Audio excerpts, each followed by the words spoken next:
Late at night, while everyone else in the world is asleep, a little doll is excited for Halloween. Jessii has been working away making button eye boxes for girls and boys far and wide, so they may see into other worlds as she does. This time she's added some spooky touches to match the season. Witches, skeletons, and bats galore. But that's not all. She's captured some lonely ghost friends and placed them into jars for you to keep company. They glow in the dark to bring some light to your nights. It's her gift to you, only available on jessiivee.com for limited time. What color will your button eyes be this Halloween? Hey guys, it's Jessii Vee, and I'm so excited because today we are talking about Polly Pockets, and I used to love Polly Pockets. And I know I did a whole twisted nostalgia on Polly Pockets many years ago, but today we're talking about a very specific creepypasta about why you should never take a Polaroid photo of your Polly Pocket, which I know is a very specific thing to do, but wait until you find out what happens. By the way, everyone's always commented that I say pasta weird. Is it my Canadian accent? How are you supposed to say it? Pasta. Pasta. Is it like pasta? Pasta?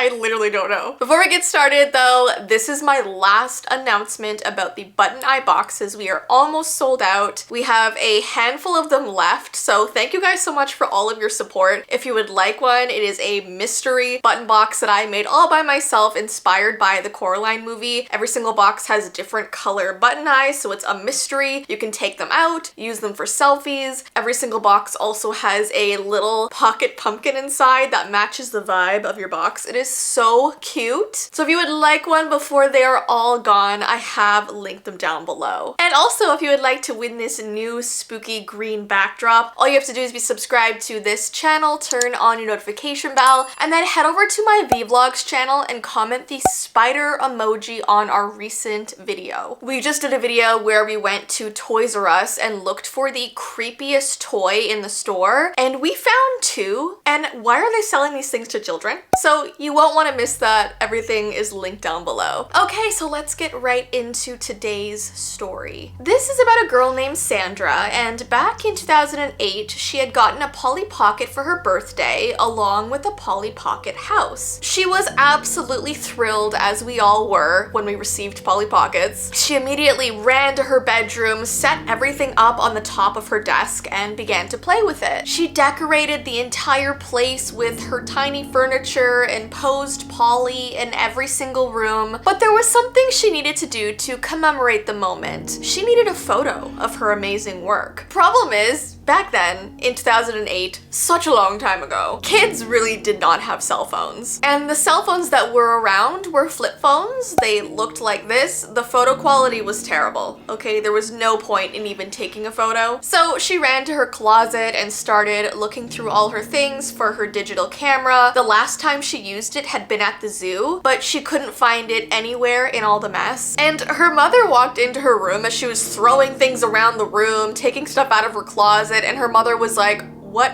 are you doing?" So Sandra explained to her that she wanted to take a photo of the setup of her Polly Pocket house with her Polly Pocket posed in there. And after Sandra told her her idea, her mother suggested that she could use her old Polaroid camera that she had kept in storage all these years. She said they had used this Polaroid camera at their wedding, at their baby shower, for so many different important events in their life. So she told Sandra to be very careful with it. Sandra was so excited and followed her mother into the basement and watched as the beautiful camera was pulled out of the box. And after learning how to use it, she ran back to her room and set up everything the way she wanted it to. And she posed Polly down in the living room on top of the little couch. And then she stood back and took the photo, and the flash lit up the entire room. So she paced around while she was waiting for the photo to develop. If you've ever taken a Polaroid photo, you know it takes a handful of minutes for it to like actually show up to you. It's actually a very suspenseful process, okay? And when the photo was finally ready, she looked at it a little bit puzzled. She saw in the photo the Polly Pocket house that was all furnished, but Polly was not sitting in the place that she had put her for the photo. She was actually in the top level of the house, standing in the bedroom at the very foot of the bed. And Sandra knew she had not put her there,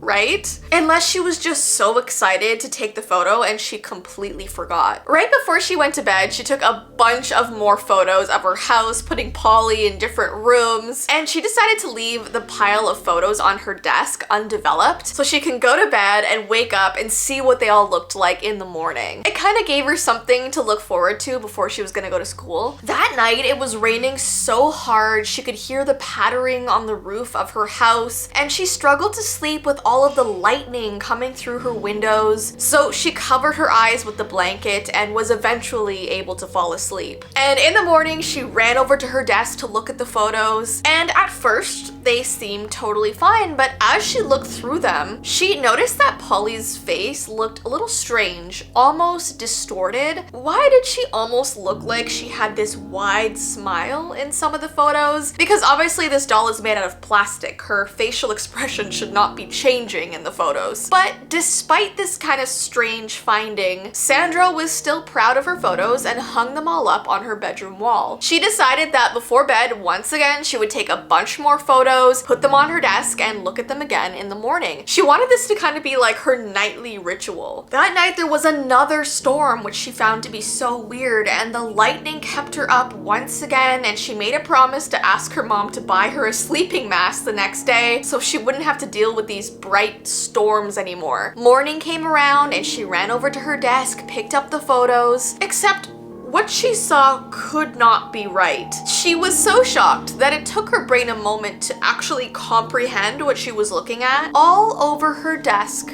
were photos of her sleeping, taken from different low angles around the room, and they started at the end of the bed and got closer and closer and closer. And she realized then that it had not been lightning she was experiencing the last couple nights. It was the flash from the Polaroid camera. And that's how that story ends, guys. So yeah, just in case anybody was feeling the need to take Polaroid pictures of their dolls or toys or Polly Pockets, maybe don't.